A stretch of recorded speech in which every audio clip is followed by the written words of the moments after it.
Bab 28. Jodohku Mas Duda Jutek. Kamu pasti lelah? Istirahat saja lebih dulu, ucap pria itu memberikan ruang untuk istrinya. Di rumah Hanan masih lumayan ramai, walaupun acaranya dilakukan di gedung. Namun, sebagian kerabat dekat mampir ke rumah bahkan menginap. Iya Mas, jawab Nahla tidak lekas beranjak. Tidak enak meninggalkan begitu saja sementara keluarga besar masih berkumpul di ruang keluarga. Takut dikira tidak sopan, walau hanya menanggapi dengan senyuman tetap stay demi menghargai suaminya. Ma, mau bobo? Rengek Ica yang sepertinya sudah capek dan mengantuk. Gadis kecil itu seharian tak membersamainya, jadi sedikit kangen minta perhatian mamanya. Ayo mama antar, jawab perempuan itu pamit lebih dulu. Menuju kamar Ica, menemaninya bersih diri dulu di kamar mandi lalu mengantar ke ranjang. Nahla mengambil cuti 2 hari jadi lebih tenang. Bisa lebih santai walau harus tidur malam. Tak harus menunggu lama gadis itu sudah terlelap. Nahla yang sejatinya berniat untuk pindah pun malah ketiduran di kamar Ica. Perempuan itu terjaga di pagi hari dan baru menyadari itu. Tumben sekali Mas Hanan tidak menyusulnya, atau menyusul tetapi mungkin tidak membangunkannya. Nahla turun dari ran, yang berniat kembali ke kamar. Suasana masih terlalu pagi bahkan kumandang subuh baru saja terdengar. Hanan masih tertidur saat Nahla masuk ke kamarnya. Perempuan itu lebih dulu ke kamar mandi, baru mendekati ranjang. Mas, sudah subuh, bangun, seru perempuan itu mengguncang bahunya pelan. Tak ada respon, mungkin suaminya kecapean sampai lelap tidurnya. Tidak biasanya seperti itu, Hanan selalu bangun pagi di awal waktu. Kamu sudah bangun. Aku mandi dulu, ujar Hanan masih begitu rapat dan lelah. Iya mas. Aku tunggu saja, jawabnya sembari menunggu suaminya untuk memimpin jamaah.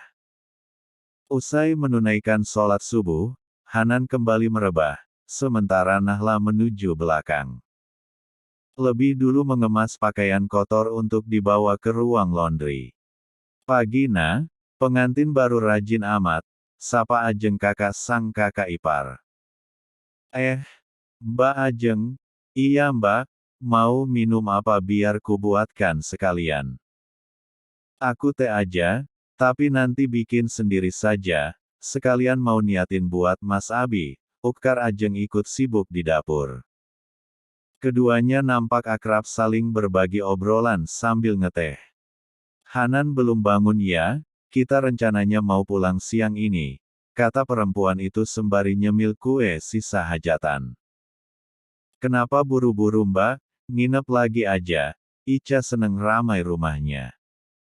Kapan-kapan main lagi, itu Mas Abi yang udah riweh minta pulang.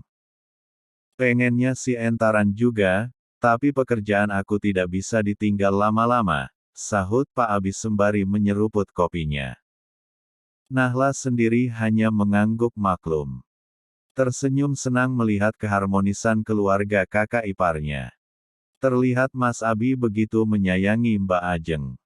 Walaupun sudah tak terlihat muda, mereka terlihat masih begitu hangat. Sarapan dulu Mbak, ujar Nahla menyiapkan menu di meja.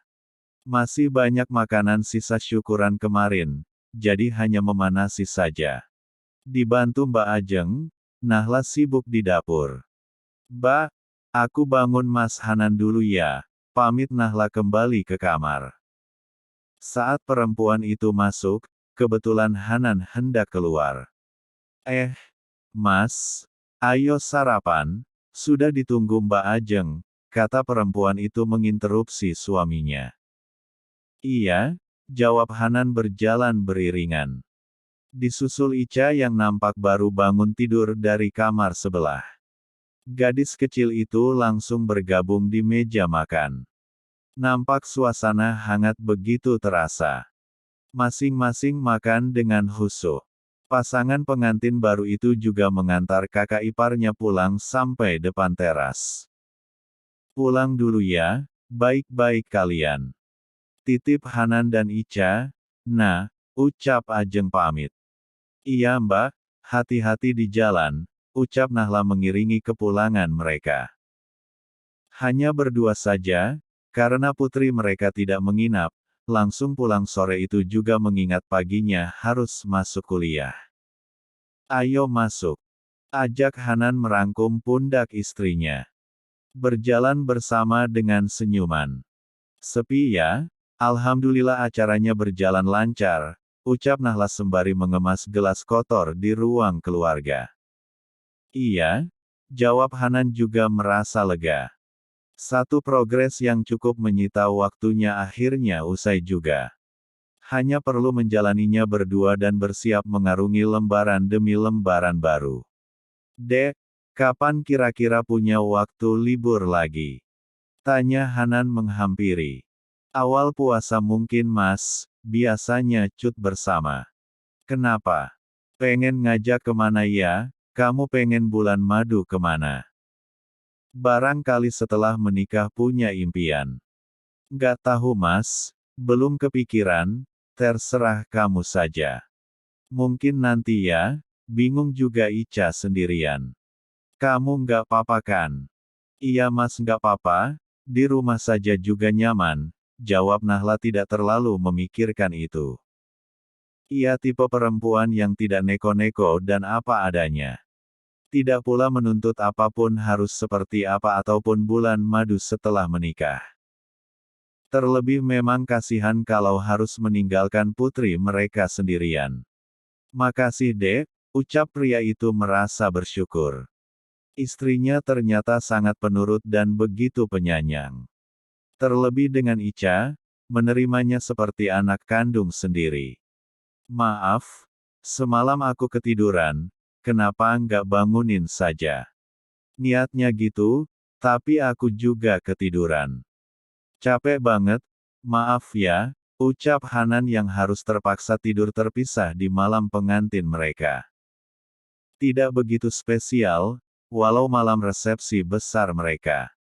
Keduanya yang bahkan sudah melewati lebih dulu menganggap hari-hari berikutnya biasa saja. Walau tetap merasa istimewa karena ditemani pasangan tercinta tentunya. Ngomong-ngomong masalah cinta, Nahla kadang juga sedikit membutuhkan pengakuannya. Walaupun sikapnya hangat, tak jarang pria itu tiba-tiba sedikit aneh dan kadang membuat Nahla bingung.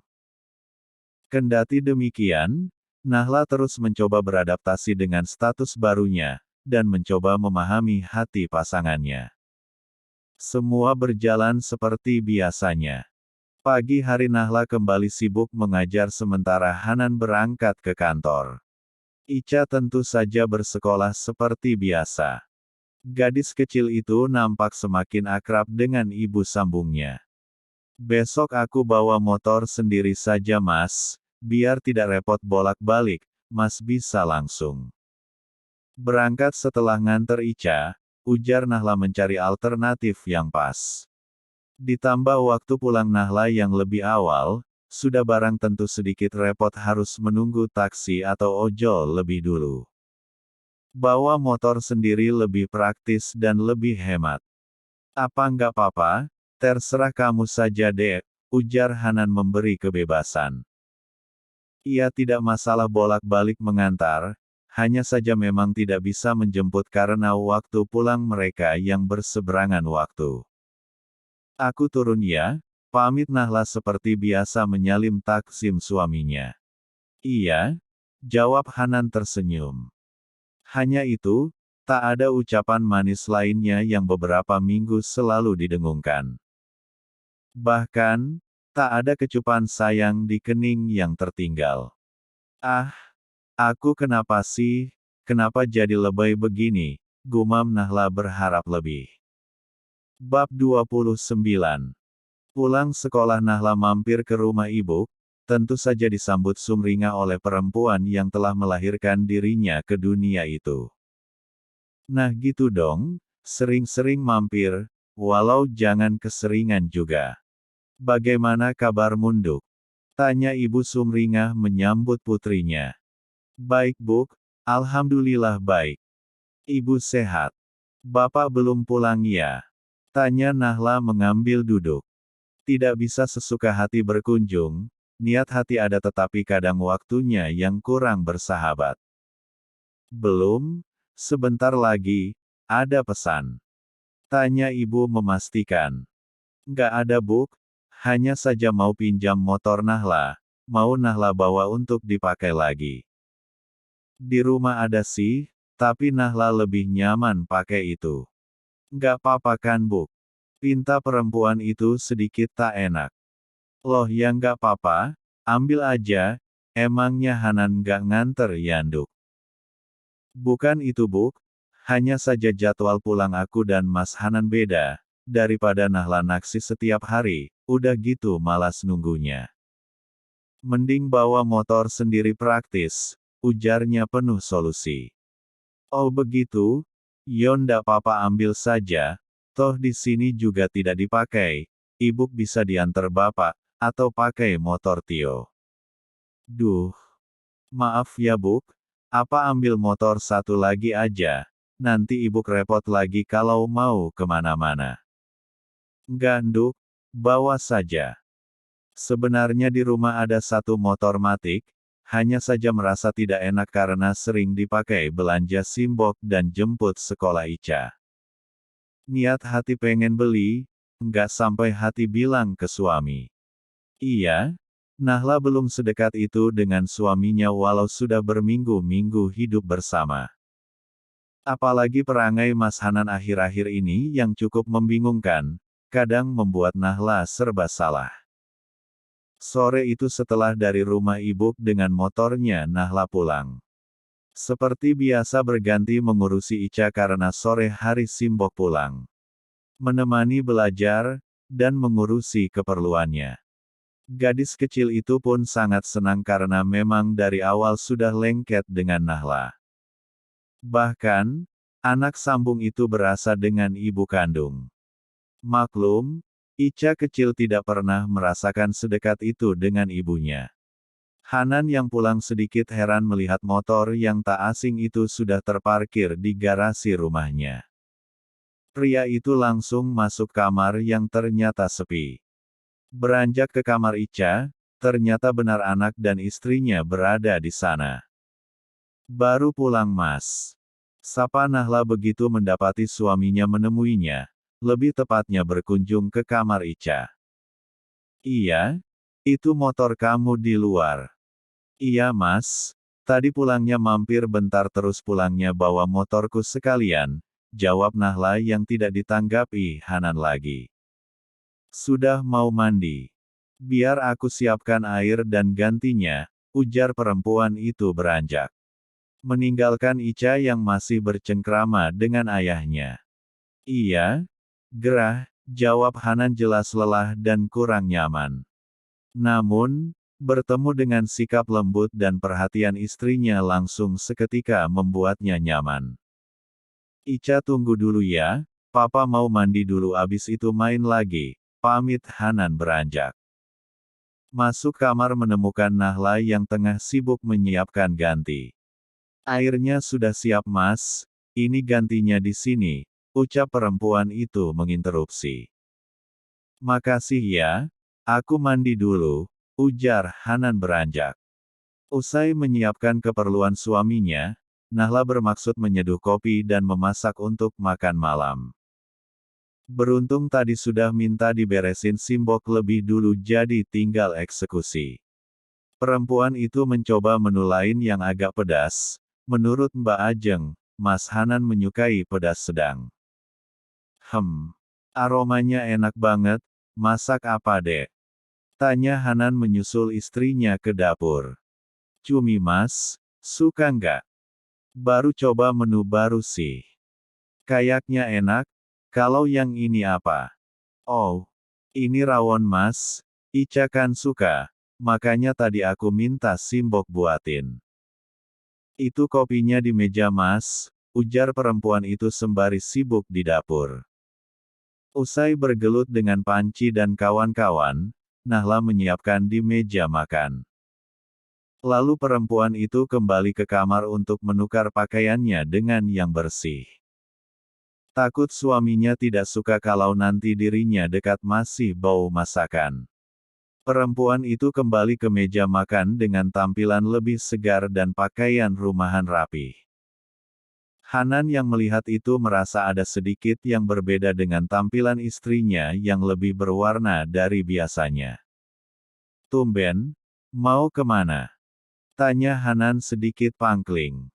"Kemana saja itu orang? Bukankah itu pakaian yang Nahla pakai setiap harinya?" Hanya saja mulai berani sedikit terbuka dan juga memoles wajahnya jika di rumah saja terutama menunggu kepulangan suaminya pulang kerja. "Nggak kemana-mana, biasanya juga gini kan Mas?" Saking nggak pernah kenotis atau emang Mas Hanan yang nggak pernah merhatiin, jawab Nahla mulai gemas dengan tingkah suaminya yang belakangan sedikit hambar. Apakah dirinya tidak semenarik pertama? Bahkan belum berbulan-bulan menikah sikap Mas Hanan kadang sangat membingungkan. Pria itu terdiam, sepertinya sadar dengan apa yang Nahla ucapkan. Apakah benar dirinya terlalu dingin dan tidak sempat memperhatikan istri barunya? Hanan pikir, sama saja dengan hari pertama, cantik dan sederhana. Walau tetap tidak menunjukkan sisi berlebihan. "Ica, makan sayang. Mau sama apa? Atau minta dibuatkan menu lain?" "Ayam aja Ma," pinta Ica menanti diambilkan. Perempuan itu lebih dulu mengambilkan untuk Ica, dan juga suaminya. Lalu mengisi piringnya. Usai makan malam, Ica langsung kembali ke kamar, sementara Nahla mengemas meja dan piring kotor dibawa ke belakang. Setelah mencuci tangannya bersih, baru beranjak ke kamar. Mas Hanan sendiri masih di ruang tengah, sibuk sendiri dengan gawainya berteman kopi. Sementara Nahla sibuk menyiapkan soal yang akan diberikan pada anak didiknya untuk ulangan besok. "Belum selesai. Tidur yuk," ajak Hanan merangkum bahunya. Menyusul ke kamar setelah mengecek pekerjaan hasil omset hari ini. "Kamu duluan Mas, aku masih harus merampungkan beberapa soal lagi," jawab Nahla tanpa terusik. "Fokus dengan apa yang telah dikerjakan." "Masih lama nggak? Aku nungguin loh," ujarnya mengecup pipi kanannya. "Lumayan, nanggung," jawab Nahla tahu betul kalau suaminya sudah ngode-ngode begini. Nahla tetap santai merampungkan pekerjaannya untuk besok. Terserah suaminya mau menunggu atau tidak, merasa kadang mendekati dirinya saat butuh saja, dan itu Nahla rasakan minggu-minggu ini. Padahal pernikahan mereka terbilang baru, masih berjalan 3 bulanan, kenapa Nahla rasa sedikit berbeda. "Udah, sini," seru pria itu menepuk sisi kasurnya. "Maaf Mas, aku sedang datang bulan," jawab Nahla jujur. Ingin tahu juga respon suaminya kalau tengah menginginkan tetapi tertolak lantaran berhalangan tanpa memberitahukan lebih dulu. Apakah pria itu masih bersikap aneh, atau tetap lembut menginginkan dirinya?